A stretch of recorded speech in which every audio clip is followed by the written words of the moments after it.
안녕하세요, 솔로몬 부스입니다. 오늘도 책 소개하는 영상으로 돌아왔습니다. 바로 책 소개해 드릴게요. 첫 번째 책은요, 아논북스에서 나온 최진영 작가의 쓰게 될 것이라는 소설집입니다. 보시면 이상문학상, 만해문학상, 신동엽 문학상, 한겨레 문학상 수상작가 최진영 작가의 신작 소설집이라고 나와 있고요. 23년도 이상문학상 수상을 했던 홈 스위트 홈도 수록이 되어 있습니다. 하나, 둘, 셋, 넷, 다섯, 일곱, 여덟. 이 홈 스위트 홈을 비롯한 8편의 소설이 담겨있는 소설집입니다. 책 뒤에 소유정 문학평론가님이 책 추천사를 써주셨는데요. 이 자리에서 우리는 최진영이 한 권의 책으로 이야기하고 싶었던 쓰게 될 것을 모두 확인했다. 그것은 하나의 소설에 담아놓은 다짐이었고 자신의 견우는 연습이었으며 나누고 싶은 불안이자 실현하고 싶은 미래였다. 8편 소설이 모두 미래를 향하고 있어서 과거를 돌아보는 방식조차 뒷걸음질이 아닌 한 발 나아가는 모습이라 나는 내내 안심했다. 언제부터일까? 최진영의 소설은 나에게 뗄 수 없는 의지가 되었다. 이는 비단 나만의 일이 아닐 거라는 확신. 그러니 우리는 최진영의 소설을 통해 다른 미래를 그리고 그것의 가능성을 쥐어보게 된다고 말해도 좋을 것이다. 라고 추천사를 써주셨습니다. 최진영 작가는 저도 개인적으로 좋아하는 작가이기 때문에 재미있게 읽어볼 것 같습니다. 다음 작품은 네오픽션 출판사에서 나온 청예 작가의 수호신이라는 장편소설입니다. 장편소설이라고는 하지만 책이 굉장히 조그맣고요. 페이지가 한 200페이지 정도 돼서 길지는 않을 것 같은데 제가 생각하기에는 한 중편 정도의 이야기를 담고 있을 것 같은데 청예 작가는 저도 요번에 이제 처음 알게 됐는데 이 작품은 그 파묘를 감독하신 그 장재현 감독님이 이 작품을 추천을 하셨다고 그래요. 그래서 이 작품이 한동안 이슈가 되었던 것도 같고 이 작품은 제1회 K스토리 공모전 최우수상 수상을 하기도 했다고 하고요. 이 청예 작가가 제6회 한국과학문학상 대상을 또 타기도 해가지고 관심이 가더라고요. 요즘에 제가 젊은 작가들의 작품들을 조금 읽고 있는데 그런 젊은 작가들 중에서도 조금 떠오르고 있는 그런 작가인 듯 합니다. 오컬트, 스릴러 장르라고 하고요. 치밀하게 깔린 복선과 현실적인 묘사가 어느 정도 오컬트 영화 못지않은 훌륭한 몰입감을 선사한다고 이렇게 출판사에 써있더라고요. 또한 그 기존의 오컬트 장르에서 잘 다루지 않던 12지신을 소재로 해가지고 종교관을 창조했다는 것도 주목할 만한 점이라고 합니다. 그래서 책 소개를 보면은 오컬트 장르 요즘에 또 재미있고 저 요즘에 그 TV 드라마에서 그 귀궁이라는 드라마를 지금 보고 있는데 그것도 그 무당이 나오고 이무기가 나오는 등 그런 물귀신도 나오고 그런 오컬트, 한국 K 오컬트적인 면모가 있는데 이것도 그런 점에서 읽어보고 싶어가지고 소재가 굉장히 독특해가지고 선택해본 도서입니다. 다음 작품은 시집이고요. 문학과 지성사에서 나온 최승자님의 이 시대의 사랑이라는 시집입니다. 최승자 작가님은 지난번에 제가 에세이집, 산문집을 봤을 때 굉장히 마음에 들어가지고 시집도 한번 이 작품이 굉장히 유명하더라고요. 그래서 이 작품을 읽어보려고 요거를 사놨었는데 요거는 옛날 버전이라서 이렇게 안에 폰트도 그렇고요. 그런데 요번에 요런 형광색을 띤 이 한정판이 눈에 보여가지고 요 한정판을 구매를 하게 되었습니다. 한정판도 뭐 이거랑 똑같은 작품인데요. 안쪽에 이제 이런 폰트가 이전의 작품하고는 완전히 다르게 편집이 되어 있더라고요. 이런 식으로 편집이 되어 있어가지고 최승자 작가님의 이 시 굉장히 유명한 작품인데 이 시도 한번 읽어보려고 주문을 했습니다. 다음 작품은 열린 책들에서 나온 안톤 체호프의 아내 세 자매라는 안톤 체호프 선집입니다. 제가 요즘에 그 안톤 체호프의 희곡인 벚꽃동산하고 반야 아저씨를 읽고 있거든요. 희곡이라서 길지도 않고 스토리가 있기 때문에 굉장히 재미있게 읽고 있습니다. 러시아 작가 중에서 또 안톤 체호프는 또 빼놓을 수가 없기 때문에 이번에 독서 모임에서 선정을 해가지고 읽고 있는데 요거는 이제 그 안톤 체호프의 단편도 있고 희곡도 있잖아요. 근데 민음사 세계문학 전집에서는 단편집 그 단편 모음집이 있더라고요. 근데 요거 열린 책들에서는 이 아내라는 단편, 요거는 아내라는 단편집이고요. 그리고 세 자매라는 거는 요 뒤에 보시면은 세 자매는 이렇게 희곡 형식으로 되어 있는 책입니다. 그래서 단편 작품과 희곡 작품을 동시에 보실 수 있는 이 작품이라서 이것도 뭐 길지 않고 이렇게 짧게 볼 수 있을 것 같아가지고 구매를 했습니다. 다음 책은요, 문학동네에서 나온 조지 오웰의 동물농장과 파리와 런던의 따라지 인생이라는 먼슬리 에디션 책을 구매를 했습니다. 요거 지금 처음에 먼슬리 에디션 나왔을 때는 왜 이런 거를 왜 만들지 했는데, 이게 이제 한정판 소량으로 인쇄를 하다 보니까 이게 이제 희귀한 표지의 책이 되니까요. 이 소장 욕구를 불러일으키는 그런 것 때문에 나오자마자 얼마 안 돼서 계속 절판이 되고 있어요. 그래서 저도 요거를 끝물에 한 권을 구매를 하게 되었습니다.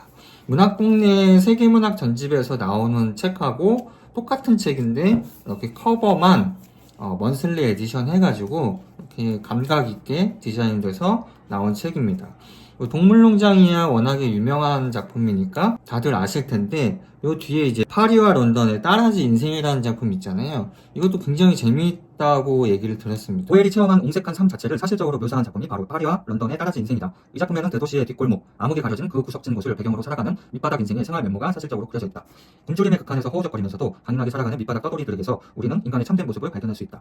오웰 자신도 이런 따라지들의 생활 수령에서 맴돌고 있었지만 구빈원과 같은 위선적이고 형식적인 사회제도를 날카롭게 파헤치는 시선을 잃지 않는다. 양지가 있으면 음지가 있듯이 부에는 가난이 따르게 마련이다. 그러나 가난의 테두리 내에서 맴도는 따라지 인생들이 어떻게 하면 구제되고 어떻게 하면 삶의 개선을 이룰 것인지 오웰은 그 대책을 제시하고 외쳤지만, 그러한 사회의 고민은 지금도 여전히 남아있다 라고 뒤에 김기영님이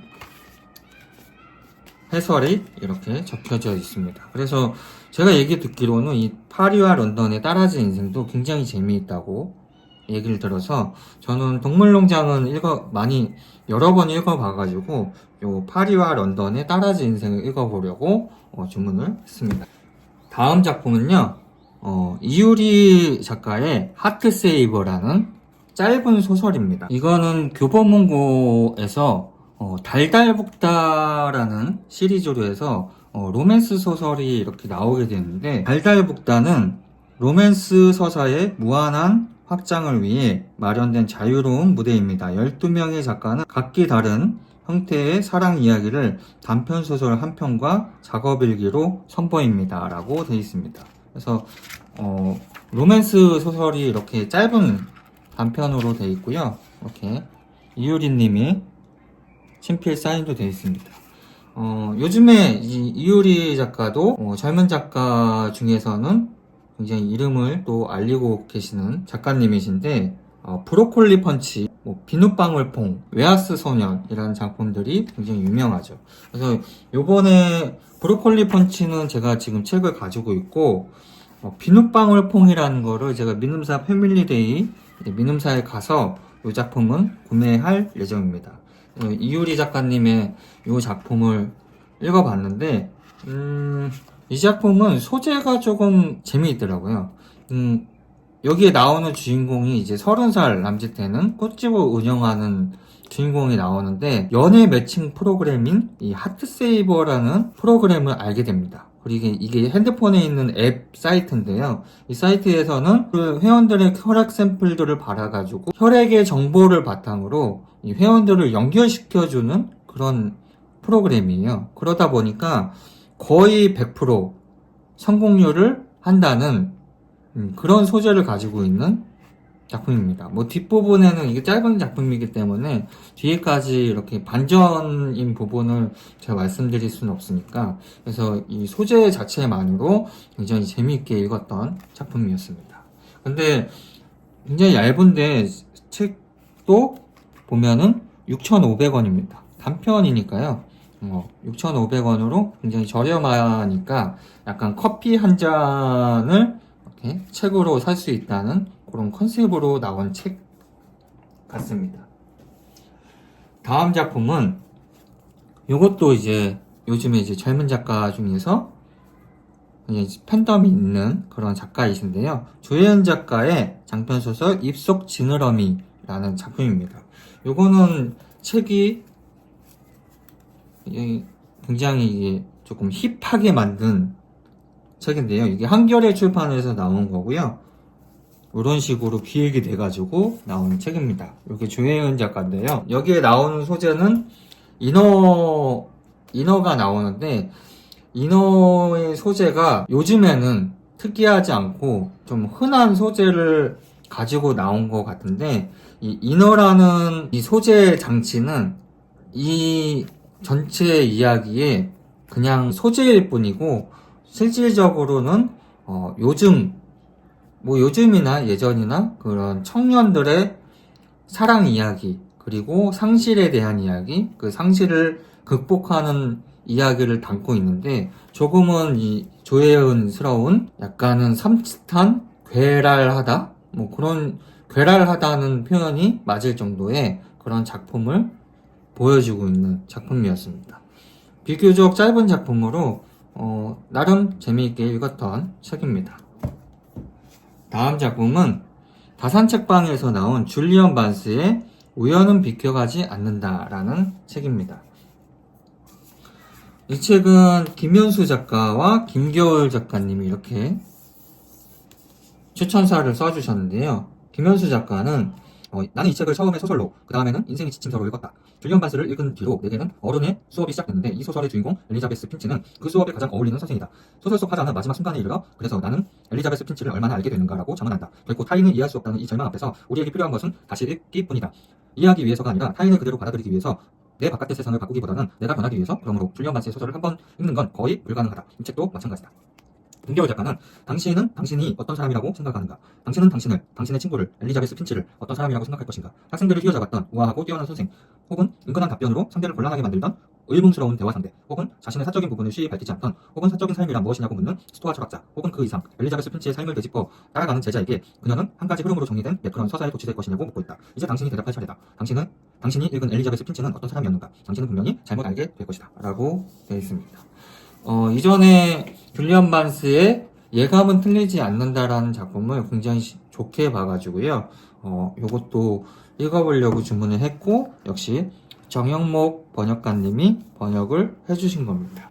요거는 이제 줄리언 반스하고 그러니까 연관이 있는 책입니다. 이거는 자넷 윈터슨이라는 작가님의 오렌지만이 과일은 아니다 라는 책입니다. 자넷 윈터슨이 페미니즘 작가라고 알고 있고요. 휘트 브레드 수상작이라고 나와 있습니다. 자신의 정체성을 깨닫고 독립된 인간으로 자라난 한 소녀의 아름답고 당돌한 성장 이야기라고 되어 있습니다. 이 자넷 윈터슨이라는 사람이, 제가 이 줄리언 반스하고 연관이 있다고 그랬잖아요. 이 줄리언 반스의 부인이 있어요. 이제 부인이 중간에 바람을 폈었는데, 바람을 핀 상대자가 이 자넷 윈터슨이었습니다. 그래서 동성 연애를 했던 건데, 부인이 이 사람하고 바람을 폈다가 다시 줄리언 반스한테 돌아온 사건이 있었습니다. 그래서 이분이 그래서 줄리언 반스하고 조금 연관이 있는 그런 분이시라 조금 궁금해가지고 구매를 해봤습니다. 다음은 마지막 작품이고요. 요거는 창비 출판사에서 나온 안희연 작가님의 여름 언덕에서 배운 것이라는 시집입니다. 곧 여름도 다가오고, 이 작품은 또 추천도 받아가지고 시집 이성복 작가님의 그 레어 반다라라는 작품을 하루에 한 편씩 읽고 있는데, 그거 읽은 다음에는 이 작품으로 읽을 예정입니다. 요 뒤에 이제 이재니님이 이렇게 추천사를 써주셨는데, 이 추천사가 더 어려워요. 요 분이 이제 안희연 작가님이신데요. 2012년 창비 신인상을 수상하면서 작품 활동을 시작하셨다고 합니다. 그리고 신동엽 문학상도 수상을 하셨다고 합니다. 이런 작품들이 수록되어 있는데요. 여름에 읽기 좋을 것 같아서 표지도 그렇고, 그래서 주문을 해보았습니다. 그래서 오늘은 이렇게 소개를 해드렸습니다. 저는 다음 시간에 또 뵙도록 하겠어요. 안녕.